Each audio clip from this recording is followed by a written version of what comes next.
Thank you for joining me once again here on Talk and Fight for another episode of Boxing News Today.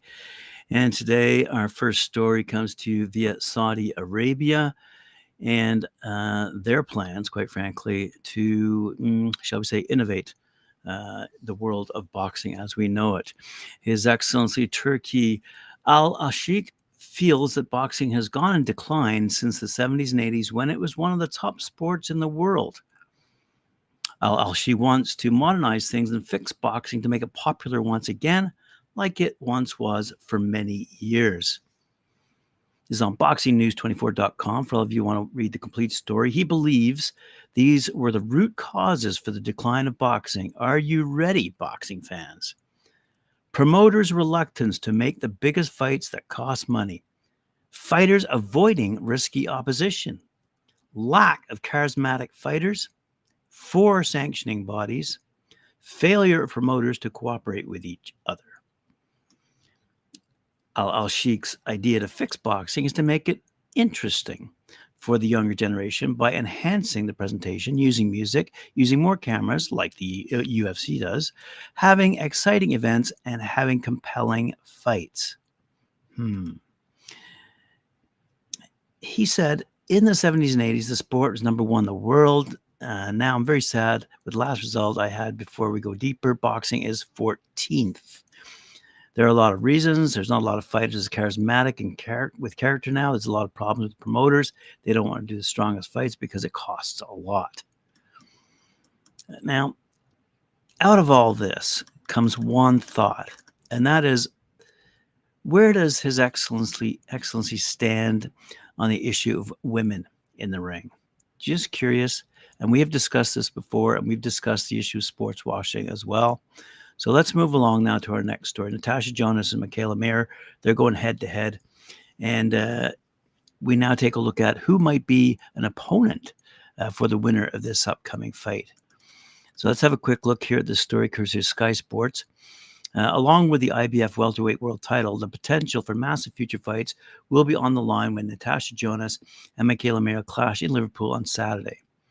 That goes without saying, I think, that the Saudis are not going to allow these women to enter the ring and fight.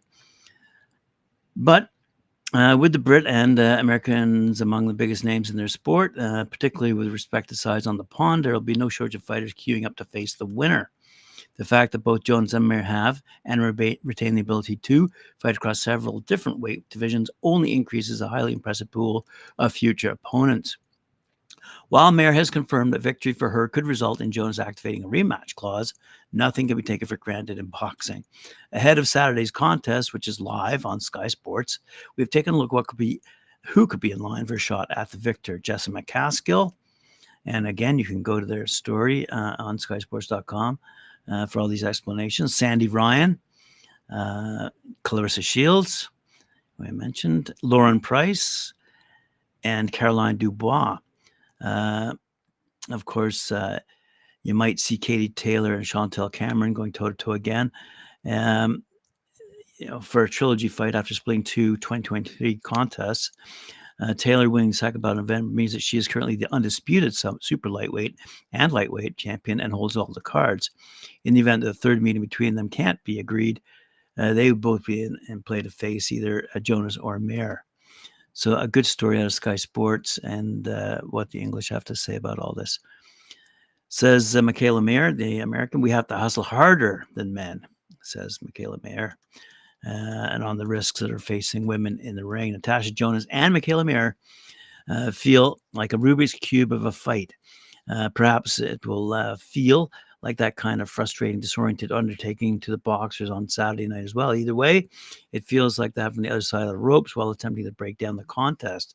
And this is according to The Independent over in the UK as well. In one corner will be Liverpool's, greeted by a hometown crowd, Jonas, and on the other will be Mir, having crossed the pond for the 4th time in as many fights. Every war from the stands and the floor may prove crucial to Jonas if the bout reaches the final bell and the judges are needed. Her American opponent, meanwhile, will look to wrest away the IBF welterweight title in enemy territory. Then there's a matter of experience, age. Both at 39, Jonas has less in front of her than 33-year-old Mir. but also more behind her to drop on. An Olympic veteran, Jonas stuck to the sport through horrible times, as she admitted, to finally achieve her world title dream at the third time of asking. On a fateful February night in 2022, the Britain battered Chris Namus to become world champion at super welterweight. Before the end of the year, she collected 2 more belts in the division before dropping down in weight to become 2-division champion. All this 8 years after retired from boxing. If she could, the Jonas of 2024 would ask the stupid 2014 version of herself, "What are you doing?" And that also added, people don't realize that it's not the physical side of boxing. Sometimes it's a mental side.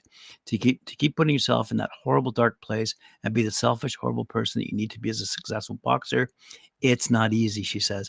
I needed that mental break. I wouldn't change it. The hunger, the belief in myself to keep going. The bad times were horrible. No athlete likes to have them, and no one really talks about them enough. But they also make you, it's sort of like a butterfly cocoon thing. When you've broken out, it becomes something new. I know the sport now, and I know me. That's not to say that Mayer doesn't know the sport either. She too has Olympic pedigree and has held world titles. First at super featherweight, where she's unified champion until a narrow loss to Alicia Baumgartner in 2022. Then interim gold at lightweight. Mayer has since fought once more at super lightweight, continuing her gradual ascent through the divisions. She will therefore be a naturally smaller fighter against Jonas in another intriguing twist of the Rubik's Cube, albeit a bit taller. Mayer said of Jonas, on paper, she's the best opponent I've fought. She's got the best resume of anyone I've fought. I don't think I've gone up against another Olympian as a pro. I've been in championship fight, but so has she, a handful of them, and she has an amateur pedigree as well. So let's look forward to the result next week. Anyway, let's have a quick little look at Michaela Mayer's complaint ahead of the fight. This is being reported on DAZN, in fact. Michaela Mayer has hit out at her upcoming opponent, Natasha Jonas, by claiming the Brit boxer has an unfair advantage due to the positioning of her groin guard. The American will challenge Jonas for her IBF welterweight title, as I said, on Saturday night upcoming, but has complained that the guard covers too much of the target area and is giving her an advantage for the fight. Mayer said she's wearing a men's cup. She should really feel silly going to the ring with that on. Come on, you shouldn't have to be told. It looks ridiculous and is completely unfair. I think it's terrible. Mayer continued, where's your body? You have to have your body exposed to some degree. I'm still going to go and rip that body again. Will they be getting through as clean as they would? Because some of those body shots that you dig right to the bottom of the stomach, those hurt. Despite her complaints, there's nothing that can change before the weekend showdown, although Mayer believes the regulations should change in the future, adding, now this is part of the whole evolutionary process of women gaining a place in the sport. They haven't had to face the rule of should women be wearing just women's cups, or are they allowed to wear men's cups? Body shots are very significant in boxing. If you can't land them because they have padding, then there should be an obvious illegal piece of equipment. As of now, she's been able to fight in that cup, so I can bring it up and I can mention it, but I will get it overturned for this fight. I don't know. She's going to get away with it, that's for sure. It's definitely an advantage, said Mayer. Let's have a quick look and see who's coming up. Oh, I see some results here. Undefeated super lightweight. Marvelous. McQuan Williams, 20-0-2, 9 knockouts. Stopped previously unbeaten Luis Feliciano, 19-1, in round number 6 on Wednesday night at the White Sands Event Center in Plant City, Florida. Williams dropped Feliciano twice in round 2, but Feliciano survived the round. Williams floored Feliciano again in round 6. Feliciano got up wobbly, and the bout was halted at 143. Williams looked good, for sure. A clash between welterweight knockout artists ended up going 10-round distance between Floyd Rojas, 13-0, winning a unanimous decision over Christian Baez, 19-4. The bout seemed very close, but the crowd reacted to the scoring with boos.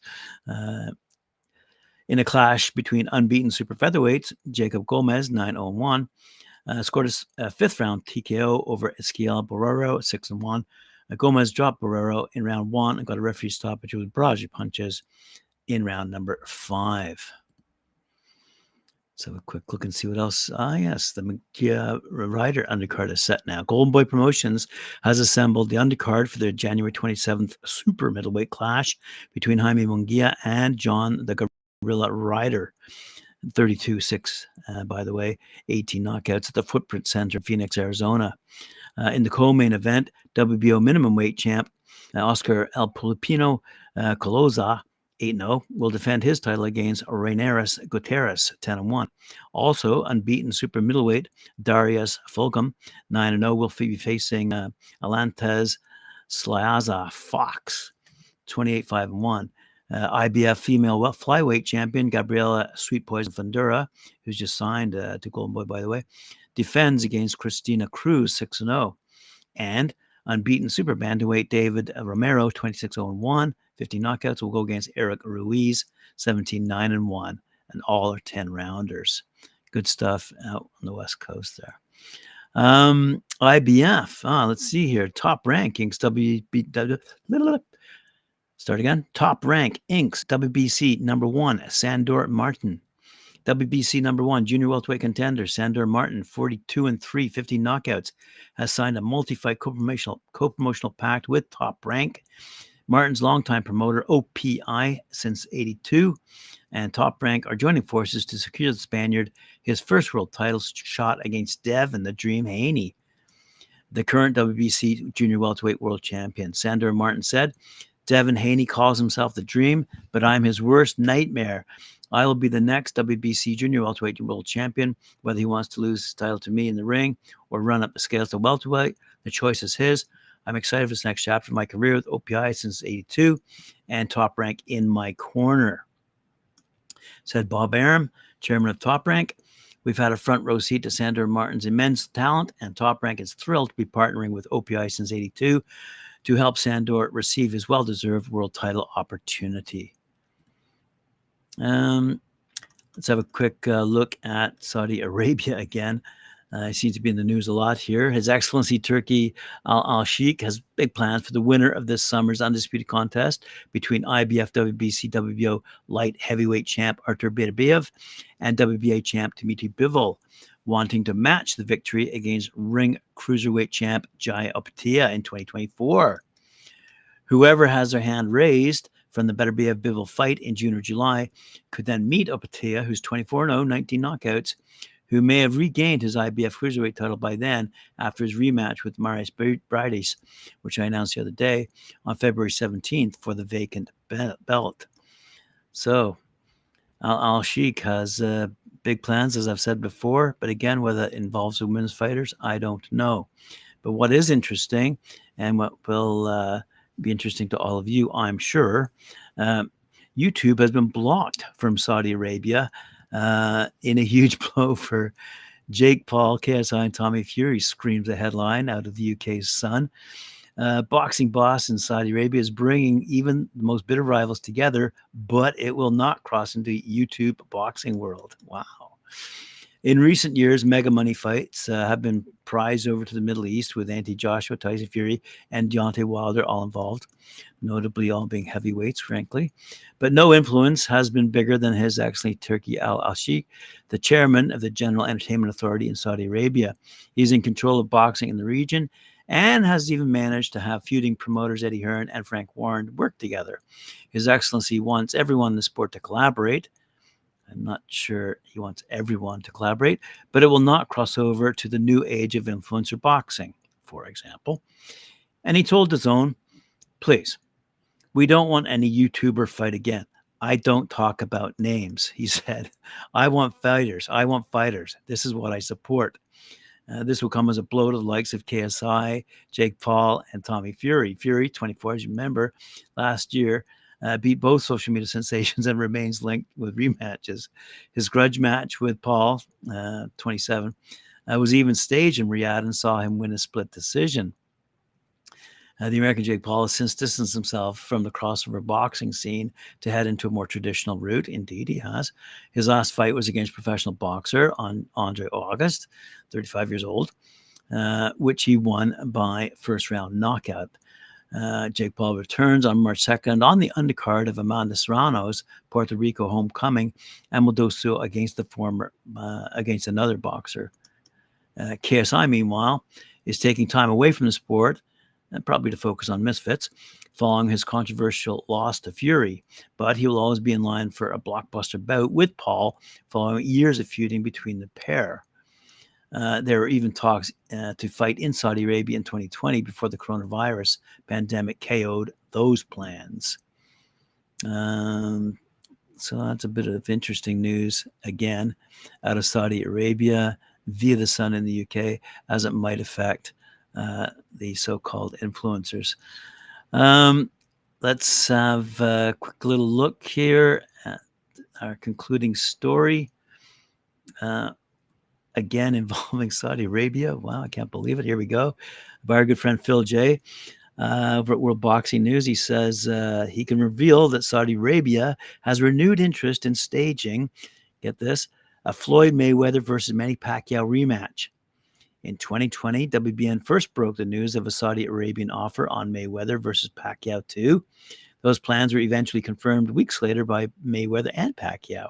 The pandemic, though, eventually scuppered any chances of the fight taking place in the Middle East.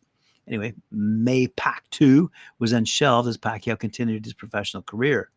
So let's see if that happens. Boxing fans would certainly be curious to see how those old timers get on in the ring together. All right, a quick little update on the heavyweight title here.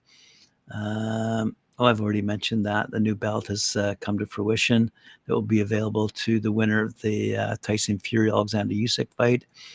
Frank Bruno is in the news. He's in so much more pain than fighting after surgery.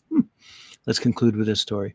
British boxing heavyweight legend Frank Bruno continues to suffer the effects of shoulder surgery after going under the knife in the new year. The 62-year-old former WBC champion had a replacement shoulder fitted but continues to feel under the weather 10 days post-operation.